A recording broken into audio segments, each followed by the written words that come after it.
hoy recibimos en el plató de 7 Televalencia al nuevo decano del Ilustre Colegio de Abogados de Valencia. Está con nosotros don José Soriano. Buenas tardes. ¿Qué tal? Buenas tardes, Silvia. Y gracias por estar con nosotros. De nada, a vosotros. Ante todo, enhorabuena por ese nuevo nombramiento importante. ¿Cómo afronta este nuevo reto y sobre todo cómo han sido estos primeros días de llegar al frente de un colegio tan importante como el de abogados? Bueno, se afronta con ilusión, con ganas, con dedicación, con esfuerzo y hoy, que es el 12º día que tenemos desde la toma de posesión, pues una circunstancia frenética. Es decir, en estos 12 días se ha hecho mucho, no se ha hecho todo evidentemente, pero con una ilusión no solamente por mi parte evidentemente, sino por parte de todos los miembros de Junta de Gobierno, tanto los que han perpetuado en sus cargos como los nuevos que han entrado ahora mismo. Bueno, pues mucha ilusión. Con esta palabra recibimos al nuevo decano del ICAF. El pasado 13 de enero el Ilustre Colegio de Abogados de Valencia renovaba su junta directiva. José Soriano tomaba posesión como nuevo decano en un acto solemne en el que recibía la medalla y el bastón de mando de manos de su predecesora, Auxiliadora Borja. Junto con él, 7 nuevos miembros entraban a formar parte de una junta directiva que se renueva con un objetivo: recuperar la dignidad de la toga y la defensa de la profesión. El acto, en el que estuvieron presentes autoridades como la consellera de Justicia, Gabriela Bravo, o la vocal del Consejo General del Poder Judicial, Carmen Llombart, da inicio a una nueva legislatura cargada de retos, y es que la actualidad social y política pasa en estos momentos por continuas polémicas relacionadas con la justicia. Ante esto, ¿qué opina el nuevo decano de estas polémicas? ¿Falta educación en temas jurídicos? ¿En qué momento se encuentra la profesión? Para responder a todo esto y conocer más de cerca la labor de esta entidad, hoy nos acompaña en Valencia en Abierto José Soriano, nuevo decano del Colegio de Abogados de Valencia. Pues este es el escenario, este es el reto. Si le preguntamos por principal objetivo, lo escuchábamos en esa introducción que hacían nuestros compañeros, recuperar la dignidad de la profesión, recuperar el papel protagonista. ¿Se ha perdido, decano? A ver, efectivamente el término es correcto y efectivamente parece que el resumen debe ser ese: recuperar la posición que el colegio y el colegiado debe tener en la sociedad civil valenciana, recuperar el lobby, recuperar aquel respeto que entiendo que se ha perdido por el tiempo, por la circunstancia, y volver otra vez a lo que fuimos, a donde estuvimos. Y desde luego la recuperación puede ser un término importante y a tener en consideración. Lobby, grupo. Grupo de presión.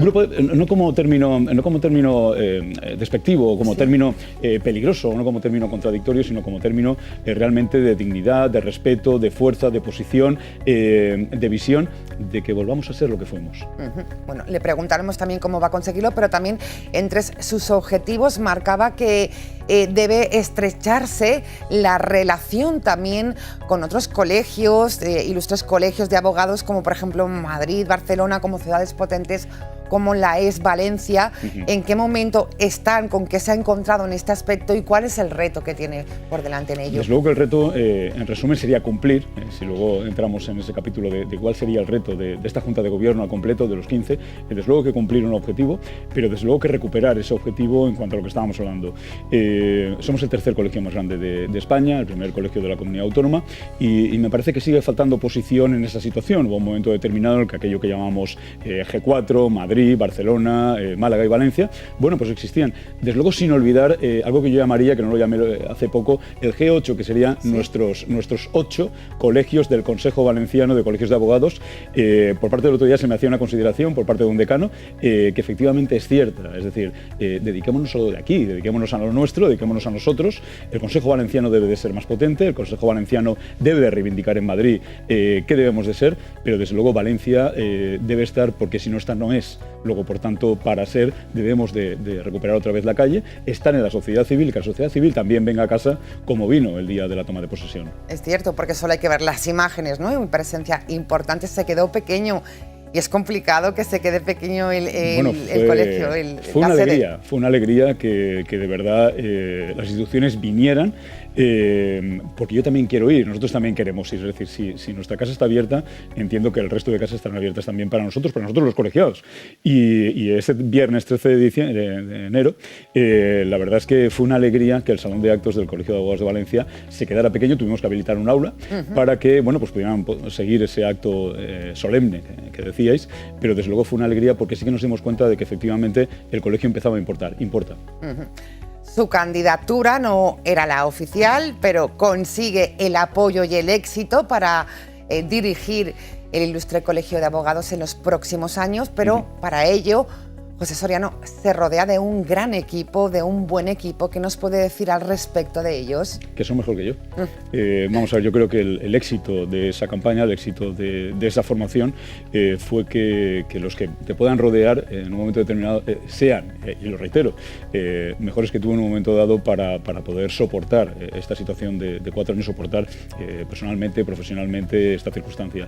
Desde luego que se hizo con mucho cariño, que la elección no fue azarosa, no elegimos por elegir, y que desde luego lo que siempre se ha agradecido es que nos dijeran sí. Es decir, cuando tú le planteabas a alguien, oye, acompáñame, no siendo la candidatura oficial, no siendo la candidatura continuista, como se llegó a reprochar en algún momento, evidentemente no solamente el reto era que te dijeran sí, sino que al final se consiguiera esto, sobre todo porque el compañero también quería ese cambiemos, que fue un poco el eslogan, porque se puede dar otra imagen al colegio.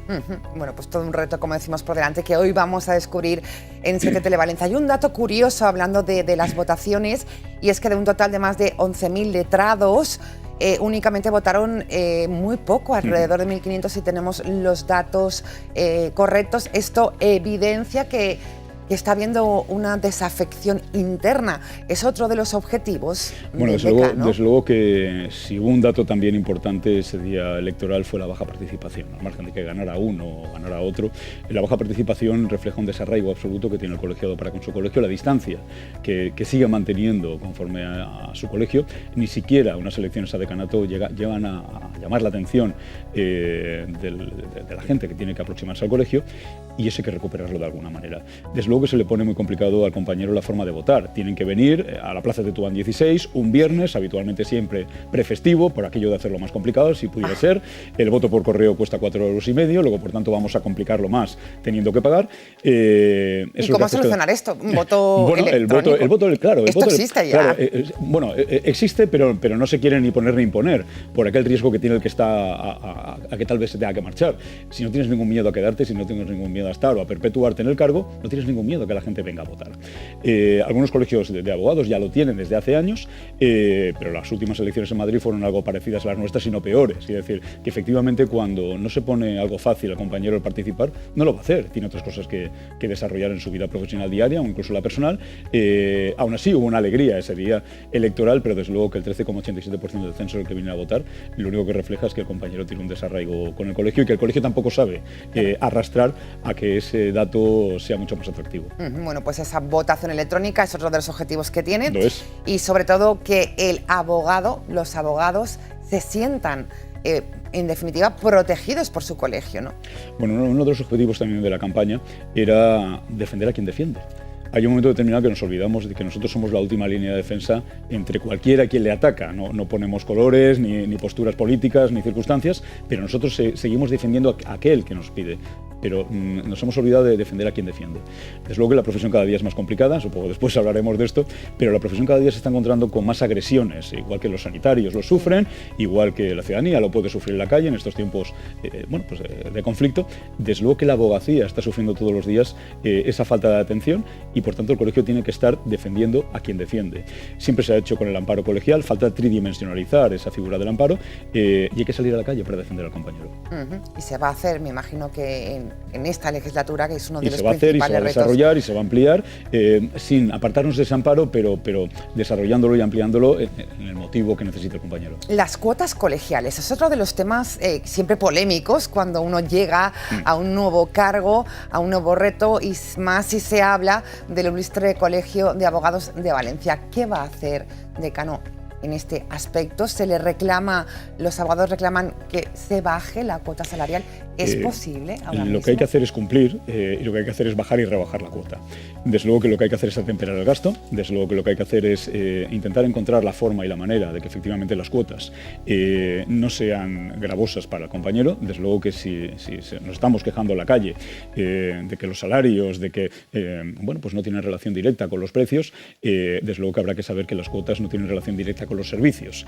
El compañero se siente obligado a estar colegiado, porque la ley de colegios profesionales así lo dice, pero desde luego las cuotas se pueden rebajar atemperando el gasto. Luego, por tanto, el objetivo, que era el objetivo de campaña, era rebajar un 5% anual hasta llegar al 20% al final de la legislatura, del mandato, y desde luego que si nos fijamos muy bien en los gastos, sabremos muy bien cómo reducir esa cuota. Bueno, pues una reducción de cuotas es uno de los objetivos también, porque ahora mismo, ¿qué servicios está ofreciendo a ese abogado que está colegiado? Y sobre todo lo que se ha detectado que es necesario cambiar, que hay que ampliar para, usted decía, la protección, ¿no?, del que defiende, que es una. ¿Qué más? Desde luego, vamos a ver, los servicios del colegio son infinitos. Otra cuestión es que los podamos conocer o en un momento determinado practicar, desarrollar. Desde luego que el objetivo principal de un colegio es la formación y la deontología. La formación por formar y la deontología por ordenar. Desde luego que el otro objetivo sería que el compañero percibiera que esa cuota tiene un retorno, que efectivamente está pagando por algo o para algo. Aparte de por la colegiación gratuita, o sea, obligatoria, que eso lo tenemos todos claro, esa cuestión es transversal. Es decir, le pasa igual a un despacho que tiene 50 letrados que a alguien que está solo en su despacho, lo de la cuota. Bueno, ¿qué tenemos que hacer? Transformar esa cuota en servicios, transformar esa cuota en prestador de servicios. ¿Qué tengo que hacer? Ampliar. ¿Qué tenemos que hacer? Ampliar esos servicios que ya de por sí son infinitos, pero hay que reducir esos costes otra vez. Luego, por tanto, a mí me gustaría que tal vez el colegiado conociera los servicios que le presta el colegio. Nosotros tenemos ahora mismo 15 delegaciones dentro de la provincia de Valencia, exceptuando Alcira y Sueca, donde el colegiado se puede acercar a esa delegación, puede disponer de despachos, puede disponer de ordenadores, pero falta algo, siempre falta algo. Luego, por tanto, lo que falta es repercutir esa cuota que se está pagando por obligación a esos servicios que se tienen que ampliar con origen en la primera obligación. Luego, por tanto, algo nos falta por dar. Algo falta por dar es la frase del decano del Ilustre Colegio de Abogados de Valencia, que hoy nos visita en Valencia en Abierto. Desgraciadamente, la actualidad jurídica está cada vez más de actualidad. Queremos preguntar por el escenario que estamos viviendo, socios de gobierno que se pelean, que se enfrentan por leyes que quieren poner, que luego quieren rectificar porque la realidad ha dicho que no fueron acertadas esas leyes. ¿Cómo ve este escenario complicado? Se pone en duda mucho la justicia. Bueno, yo no pondría en duda la justicia, pondría en duda la forma de legislar. Vivo un tiempo reiterando que el legislador para mí es un torpe, es una persona que nunca ha bajado. Si pudiéramos personificarla en la figura de alguien, es alguien que nunca se ha acercado a un juzgado. Luego, por tanto, tenemos un problema. El ciudadano que pueda ver la televisión en estos últimos días, y se habla del corazón, y se habla de determinadas leyes en particular, no se está dando cuenta de que aquel que se legisla no tiene ninguna proximidad espacial a lo que está sucediendo en un juzgado de primera instancia, en un juzgado de violencia contra la mujer, y no se sabe legislar. ¿Qué es lo que ocurre? Que después se le echa la culpa al magistrado o al juez. El juez tiene una obligación de un principio de legalidad, tiene que aplicar la ley que le dictan. No tiene cintura esa ley. Parece que en un momento determinado la culpa la puedan tener aquellos que vienen a resolver, pero la culpa la tiene aquel que legisla o que obliga a aplicar lo que está legislando. ¿De qué nos damos cuenta después? De que algo hemos hecho mal. Y cuando hemos hecho mal, tenemos que salir a reconducir o a replantear. Si se contara con los operadores jurídicos, empezando por los colegios de abogados y terminando por el resto, da igual fiscalía que judicatura, tal vez aceptarían a la hora de legislar, me da igual de esto que de cualquier cosa, y no estaríamos todo el día dándole vueltas a unas malas leyes. A unas malas leyes. Es decir, usted plantea que el diálogo debe existir con la realidad, que son los que ejercen, este caso, abogados. ¿Se hubieran consultado sobre esta ley? Hay determinada legislación que no se consulta. Tenemos un Real Decreto que se dictó hace muy poco por parte del Ministerio de Justicia, que afecta a nuestra comunidad autónoma a cuenta de los juzgados de violencia contra la mujer, que ni siquiera tuvo ese trámite de consulta, por lo menos su preámbulo indica expresamente que no se tuvo ese trámite de consulta. Desde luego que si se consultara no se fallaría, desde luego que si se consultara no estaríamos todo el día con este espectáculo político, porque en última instancia es un espectáculo político que en última instancia acaba afectando a una víctima. Nos estamos olvidando de que estas leyes son para personas, de que los debates políticos se deben de quedar en el Congreso o en el Senado, y que el ciudadano es ajeno a esta situación y no llega muy bien a entender ni siquiera nosotros llegamos muy bien a entender qué es lo que está pasando con todo esto. La conclusión es muy clara, no saben lo que están haciendo, no saben lo que están legislando, no saben lo que están diciendo y al final se termina por culpar a aquel que está aplicando. No tiene la culpa el que aplica, tiene la culpa el que ordena la aplicación. Debe modificarse, ¿no? ¿Es su postura clara al respecto? Le pregunto. Absolutamente. Debe modificarse consultándose. Es decir, sí que nos gustaría que se consultara antes de esas cuestiones que otra vez caen en un ámbito político y no es real. Por cierto, tomaban posesión, también ha sido noticia estos días los nuevos jueces. ¿Cree que el porcentaje valenciano ha quedado bien en esta representación? Bueno, tenemos que tener más poder, como decía usted anteriormente, poder valenciano. Bueno, efectivamente se ha tomado posesión. Efectivamente los que toman posesión pues son de un sitio o de otro. Evidentemente, bueno, pues estamos bien representados, estamos jurídicamente bien representados. ¿Que nos falta representación? Bueno, nos faltará gente que se posicione para evidentemente poder estar mejor representados, mejor defendidos. Eso es. Por cierto, hace unos días también, decano, se conmemoraba el Día de la Mediación. ¿En qué punto estamos en este aspecto si nos comparamos con otros países europeos y cuál es su opinión al respecto? Quiero recordar que en enero del año 2012 el Colegio de Abogados de Valencia, era yo diputado séptimo, ya hizo una apuesta fundamental y espectacular por el tema de la mediación. Estamos hablando de hace 11 años y se crea por primera vez el Centro de Mediación del Ilustre Colegio de Abogados de Valencia.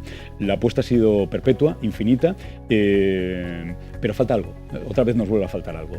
Desde luego que el papel del mediador hay que reivindicarlo, hay que potenciarlo, hay que agradecerlo, hay que retribuirlo y desde luego que la cultura de la mediación, si hablamos en relación a otros países, seguimos estando lejos. Jueves y viernes de hace 2 semanas el primer acto fue en el Colegio de Abogados, el segundo en la Ciudad de la Justicia.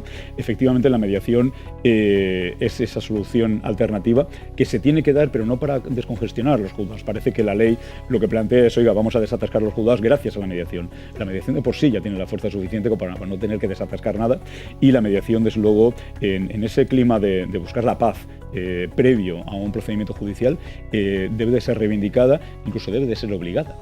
Falta reivindicar y potenciar el papel del mediador y sobre todo enseñar el papel de la mediación. El papel de la mediación, enseñarlo.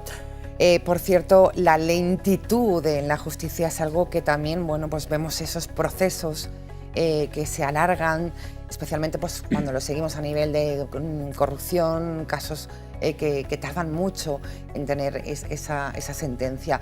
¿Qué se puede hacer para agilizar? ¿Qué va a reclamar como decano de este colegio, del Ilustre Colegio de Abogados, también a la parte que corresponde? Bueno, desde luego que cuando la justicia es lenta no es justa, cuando llega tarde llega mal, y desde luego que situaciones, y me lo va a permitir o me lo vas a permitir, como la huelga de los letrados de la Administración de Justicia, vienen a complicar un poco más esta situación de las dilaciones y de los retrasos. Se están suspendiendo señalamientos desde esta huelga absolutamente legal, absolutamente aceptable, pero en un momento determinado todo eso está perjudicando otra vez al ciudadano, está afectando otra vez al justiciable, y cuando hay una dilación entre un señalamiento y otro de meses, cuando tú llegas a intentar celebrar y se suspende, vuelves a dilatar el procedimiento 5 o 6 meses, luego, que es absolutamente respetable, derecho constitucional, todo eso que tiene que ver con la huelga, pero desde luego que el ciudadano tiene que ver y que saber que efectivamente todo se va a retrasar. Efectivamente hay una parte que siempre viene beneficiada, aquella que va forzada al procedimiento, pero aquella parte que de verdad va a buscar los beneficios y la bondad de la justicia no lo va a encontrar con esta situación. ¿Qué se puede hacer desde el Colegio de Abogados de Valencia? Desde luego apoyar, reivindicar, reconocer el derecho de huelga que puede tener un magistrado, un letrado de Administración de Justicia, un fiscal, pero desde luego reivindicar esos servicios mínimos, reivindicar que efectivamente se cumplan, reivindicar, y lo estamos haciendo. Ayer hubo una reunión con algunos de los sindicatos. ¿Qué reclaman? Vamos a recordárselo al telespectador. ¿Por qué la huelga? Bueno, parece que la esencia tiene que ver con un acuerdo del 22 de abril del año 22, que el Ministerio de Justicia, por cierto el Ministerio, que no la Consellería, menos mal, aquí no tiene nada que ver, y bueno, pues el Ministerio llegó a una suerte de acuerdos, en resumen eran 10 puntos, casi todos económicos, de retribución, de mejora, tal, que no se han cumplido. Ha pasado el tiempo y efectivamente pues el Ministerio, despistado o perdido en otras circunstancias que parece que le inquietan más, no ha cumplido. ¿Cuál es la reivindicación? Bueno, pues retomar aquel acuerdo de abril del año 2022, o por lo menos aquellos acuerdos que se alcanzaron, y reivindicarlo de esta manera. Cierto es que se están respetando señalamientos, cierto es también que no se están respetando otros, y cierto también pues que cuando tienes que desplazarte, hoy una compañera me decía que se desplazaba a Granada y que si yo sabía si iba a suspender o no el procedimiento, procedimiento, porque depende del Ministerio y no de las consellerías o de las Claro. comunidades autónomas. Bueno, pues parece que se ha suspendido el procedimiento y han tenido que regresar. Si te pasa en Moncada, como me ha sucedido a mí esta mañana, se lo puedes contar al cliente. Si te pasa en Granada es difícil de explicar o difícil de trasladar, pero se vuelve a señalar dentro de 6 meses, volvemos a caer en el problema. Tuvieron a bien reunirse con nosotros, también con el Colegio de Procuradores, tuvieron a bien contarnos cuáles son sus reivindicaciones, absolutamente respetables. Tuvimos a bien decirles que nosotros también trabajamos en esto, que formamos parte de esto que llamamos operadores jurídicos y que desde luego necesitamos que eso que se llama servicios mínimos se cumpla. Se respeten, claro, porque nos afecta a todos. Bueno, pues esperemos que se pueda solucionar y que la huelga no siga, porque ya empieza a afectar a los juicios que se están celebrando. Está afectando ya. Pues menudo escenario, bueno, decano, para todo un reto, mucho más apasionante. Espero que podáis resolviendo todo esto porque no es fácil ahora mismo. Bueno, hoy es el 12º día que tenemos de ejercicio real, desde ese día 13 de toma de posesión. Para 12 días no está mal. Supongo que estará mejor el resto de tiempo que quedan estos 4 años, pero desde luego es un reto que el compañero nos ha pedido, cada uno de los compañeros nos ha pedido que así lo hagamos. Cuotas, servicio, formación, deontología, volver hasta la sociedad civil, lobby, defensa del compañero, mediación, turno de oficio. Bueno, queda mucho por hacer. Queda mucho por hacer, pero los objetivos y esa hoja de ruta está clara. Así es, don José Soriano es el nuevo decano del Ilustre Colegio de Abogados de Valencia. Todo un lujo que nos haya visitado esta tarde en el plató de 7 del Valencia. Seguiremos pulsando todos estos temas. Le deseamos muchísima suerte en su nuevo cargo. Gracias, buenas tardes.